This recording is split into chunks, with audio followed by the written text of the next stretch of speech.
Hello and welcome back to my FPL channel. I'm FPL D Unit and today you're here for my updated chip strategy. Now I have spent since the FA Cup thinking long and hard about what the hell I'm going to do, and I will give a quick shout out to Planet FPL and Ben Crellin who have provided the info on double game weeks and blank game weeks coming up.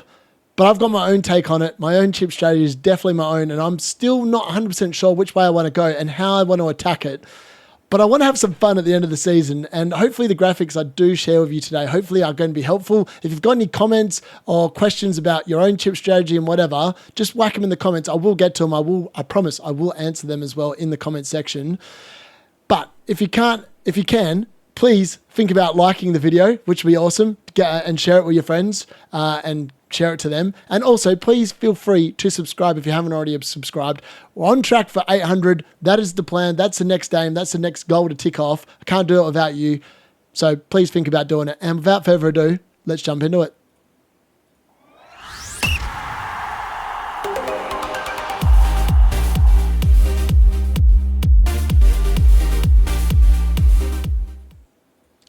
So the blanks and doubles, what do you actually need to know about them? So we've had obviously 2 double game weeks already. Game week 24 was a double for Liverpool and Everton with a catch-up game from the Storm, Dara, whenever it was, yonks ago. And then we obviously had double game week 25, which was the Aston Villa and Liverpool game being brought forward from next week's blank game week. So that's already been done and said. But the first thing you need to do is we are in game week 28, so there's nothing gets affected this week, but probably your transfers and how you want to look at your team probably is going to have to come into your line of thinking. So the first blank game week is next week. Blank game week 29, it's 1 week away. So after this week, you have to focus your full attention on it, and that means your chip strategy needs to be coming into play. Hopefully you've now realized by now whether you need to free hit next week, take points hits, which are perfectly fine over this time of the season. I think a lot of people, from what I can work out, will be on -4s, -8s, maybe even -12s over the next 2 weeks. So if you're worried about taking hits because of your rank, I'm not concerned. I'm definitely factoring in -4 for my own team, potentially over either this week or next week. It's just a matter of which way I want to go. And obviously price rises and falls do come into it as well, and making sure that you don't get priced out of moves that you really want to be going with. So obviously the teams that are blanking next week, Crystal Palace, Newcastle, Aston Villa and Liverpool. That is because the Carabao Cup finals between Newcastle and Liverpool during game week 29. So they obviously can't play. We've already had the rearranged fixture of Aston Villa versus Liverpool. Crystal Palace versus Newcastle has now been confirmed, and it will be a double game week for Newcastle and Crystal Palace in game week 32. So that's the only 2 teams that are doubling in 32.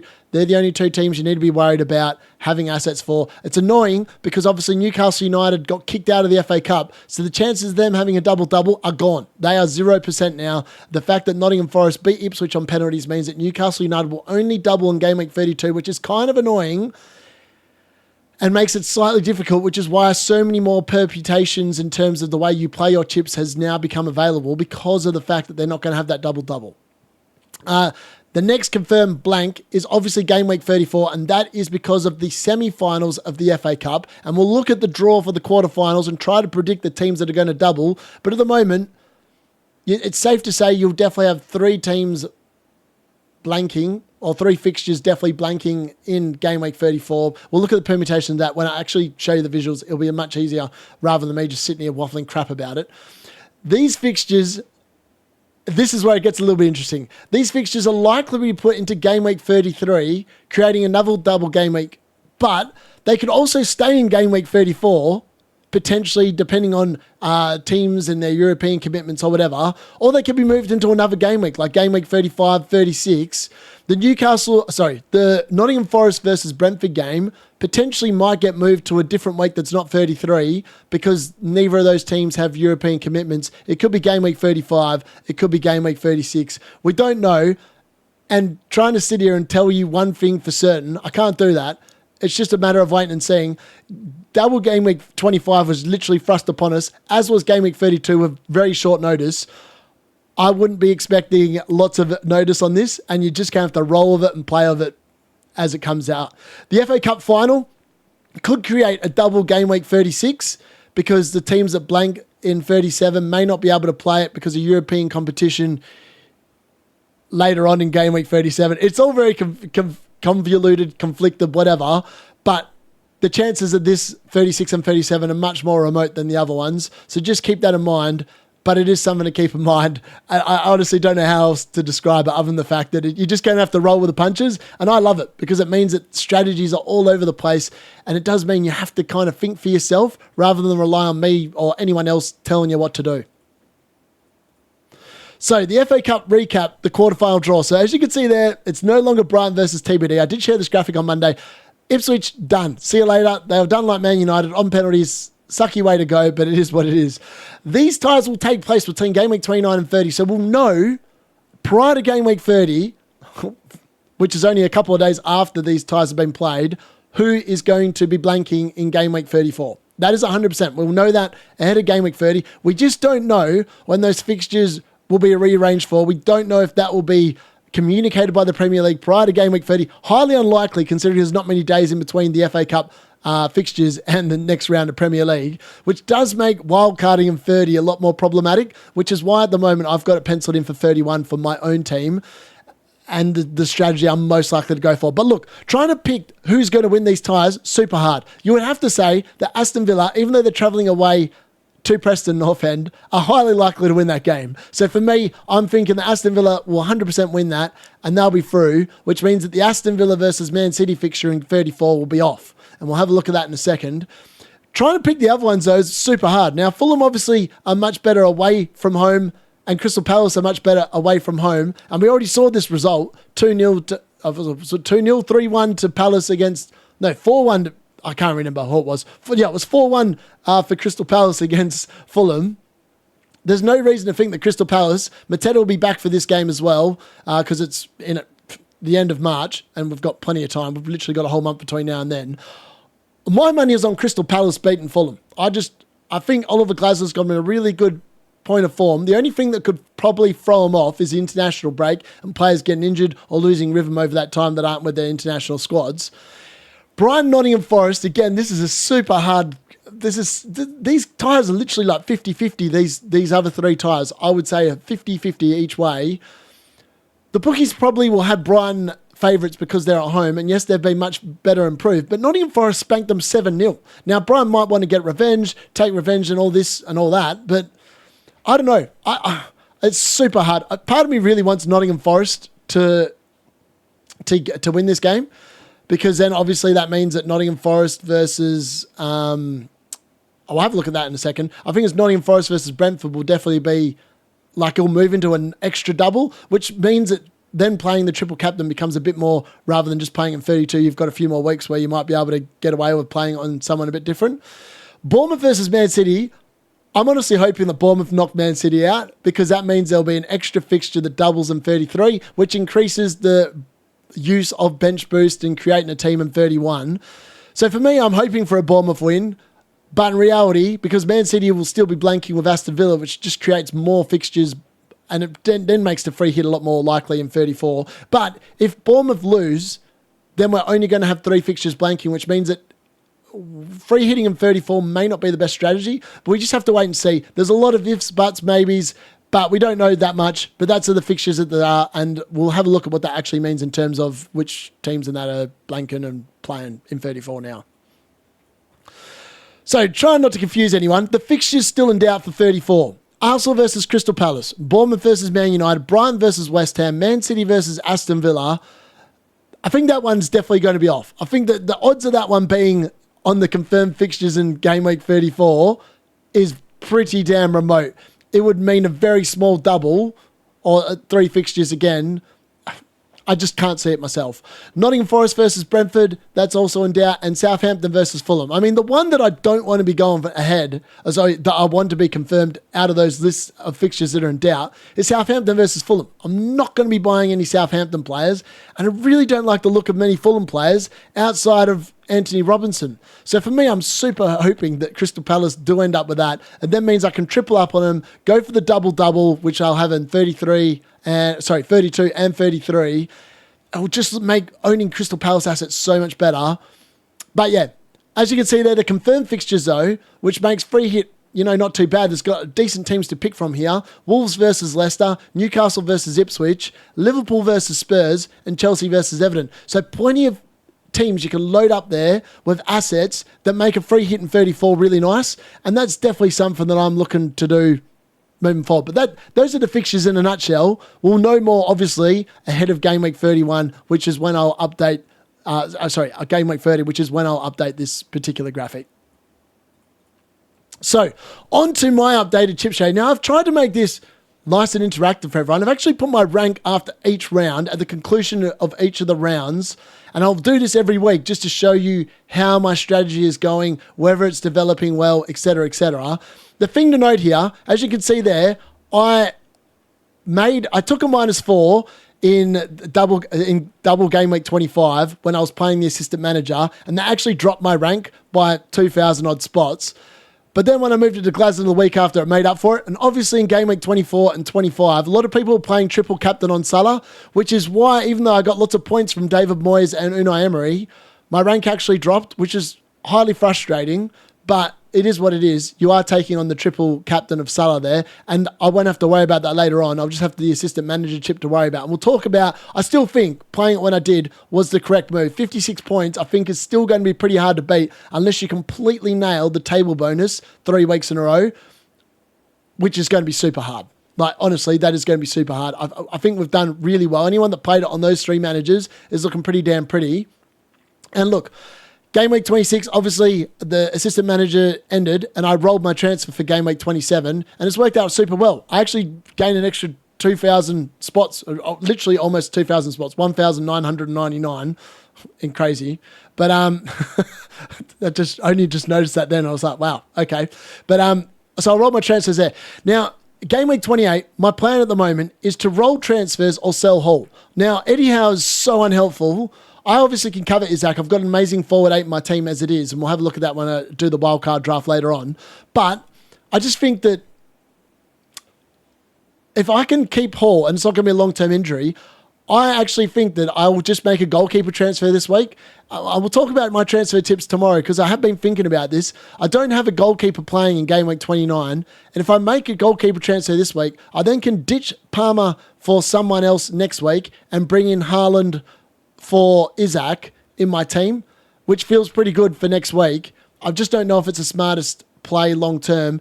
And realistically, I've got so much value tied up in Isaac, I still don't know if that's the correct call either. It's a really tough one, and I'm not sure which way I'm going to go at the moment. Obviously, I have money in the bank, which does come into this, and maybe it is Alisson that I'll need to move out for a lower-priced goalkeeper in order to fund this and make it for someone else. It's not Isaac. It's one of them things I am thinking about, but it would be nice to play a 3-4-3 in game week 29 because a lot of people won't be doing that. But blank game week 29, as I said there, my plans are at the moment, move Palmer, Isaac for a -4, Haaland / Morgan Gibbs-White. That's definitely the line of my thinking. And then obviously worrying about the goalkeeper, whatever it is, that's where I'm looking at the moment. But I'm not 100% sold on it. I'm not sold on Haaland. I don't know if it's a good move. So I'm going to give myself a little bit more time to think about it. In game week 30, the plan is to bring in Munoz / Mateta.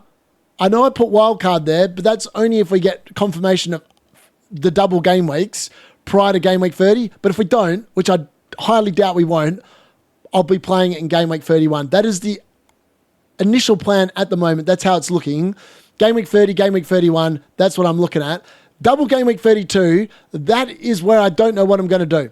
So I could, depending on what I do with my wild card, now I might play my, we'll have a look at my other strategies after this. I've just put all this in because it is a little bit confusing, but this is where my line of thinking is going. The plan is definitely double game week 32. I'll be playing either the triple captain, the bench boost, or the free hit. And one of those 3 chips for that game week.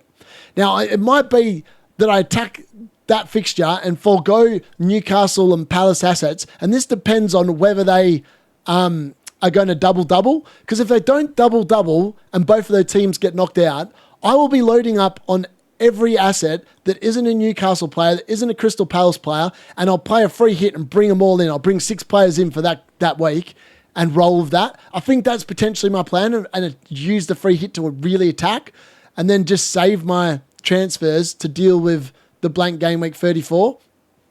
Game week 33, potential double game week, which we expect. Again, depending on how big this game week is or how small, again, the triple captain is an option. The bench boost is an option. The free hit is also an option here. So I don't want to rule any of them out, and we'll talk about the most likely strategy in a second, but that's what I'm thinking. Blank game week 34 is 100% going to be blank. There's going to be at least 3 fixtures that blank, potentially 4. I'm hoping it's 4. But free hit or make transfers to field 11. So that's going to be my plan. If there's 4 fixtures at blank, I'm probably going to play my free hit in game week 34, and won't be doing that. If there's 3, potentially I just make transfers to field 11 players and roll with it and save my free hit for later on or prior to this game week. Game week 35, make transfers as required.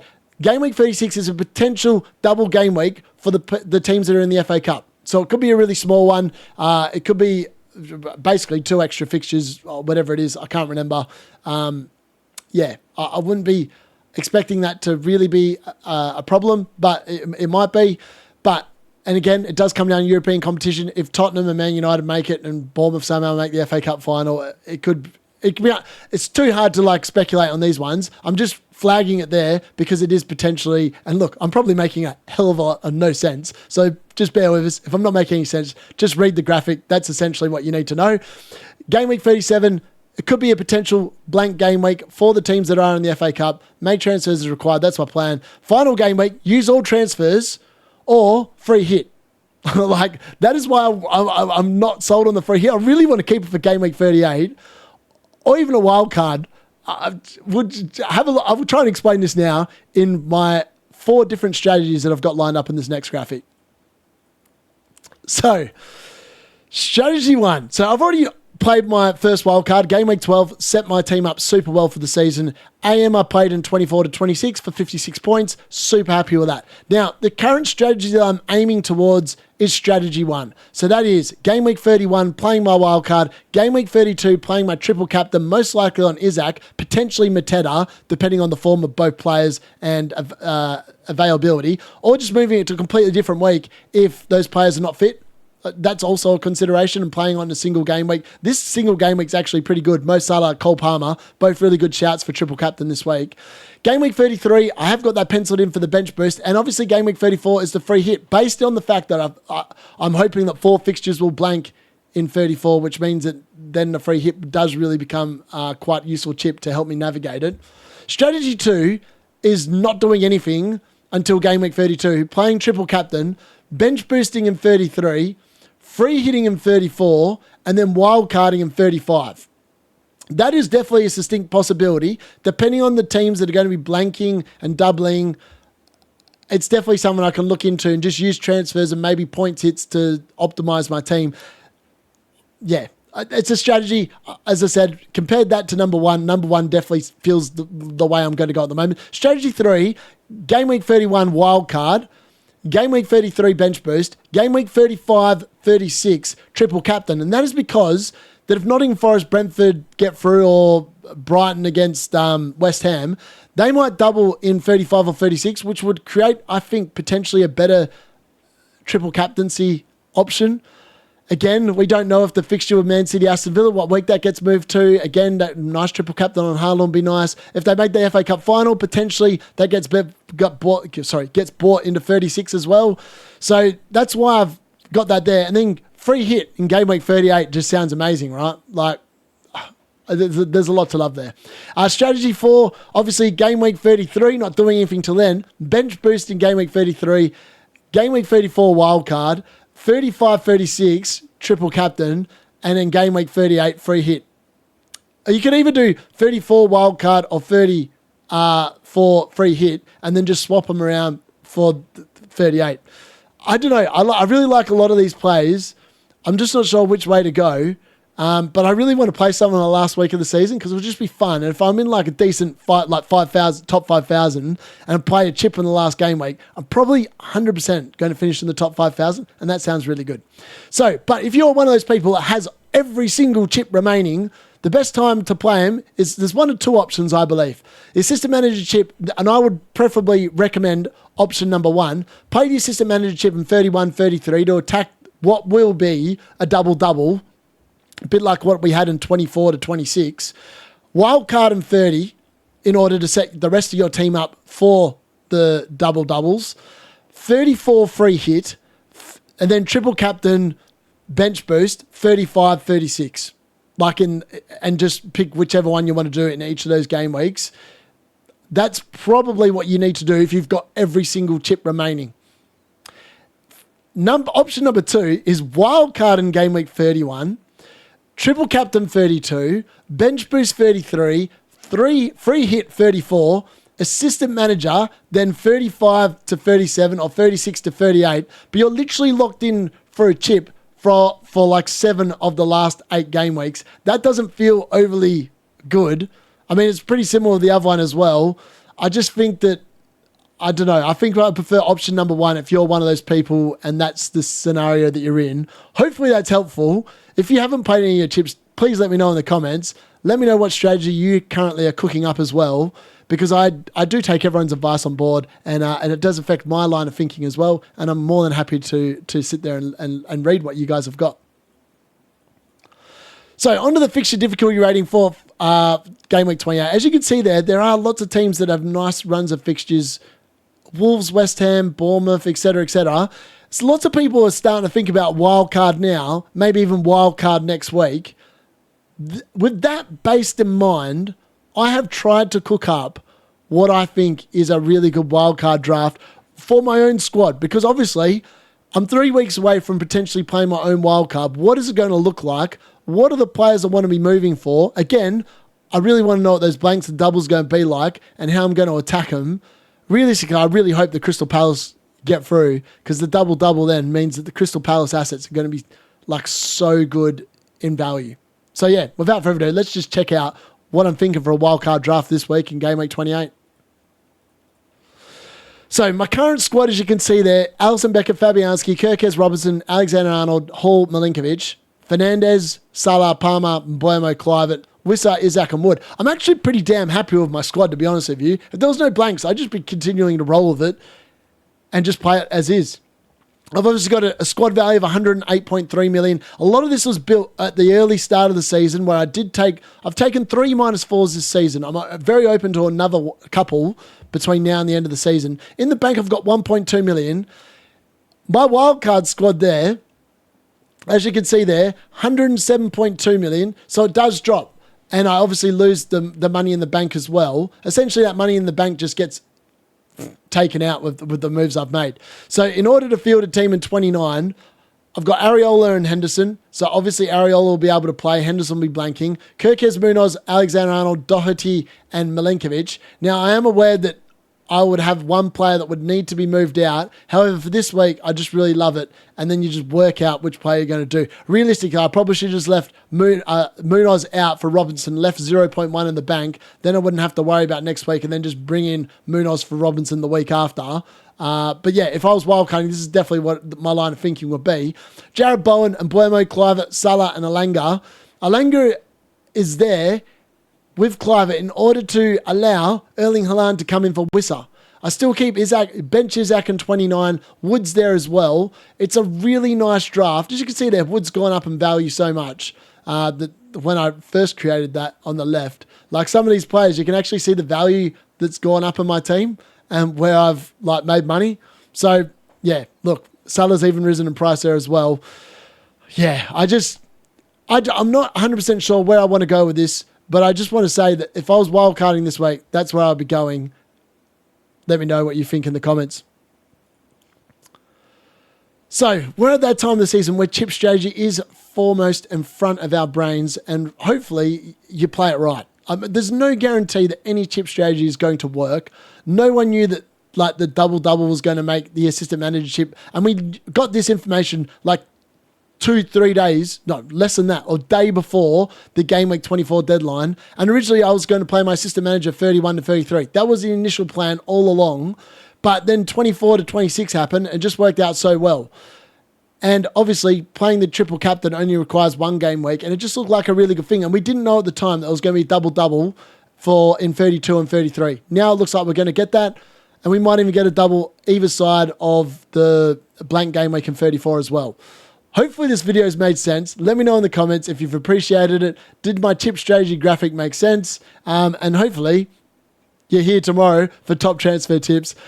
I'll see you then. Make sure you like the video and subscribe if you're new as well. Thanks for watching. That's the D in the D unit.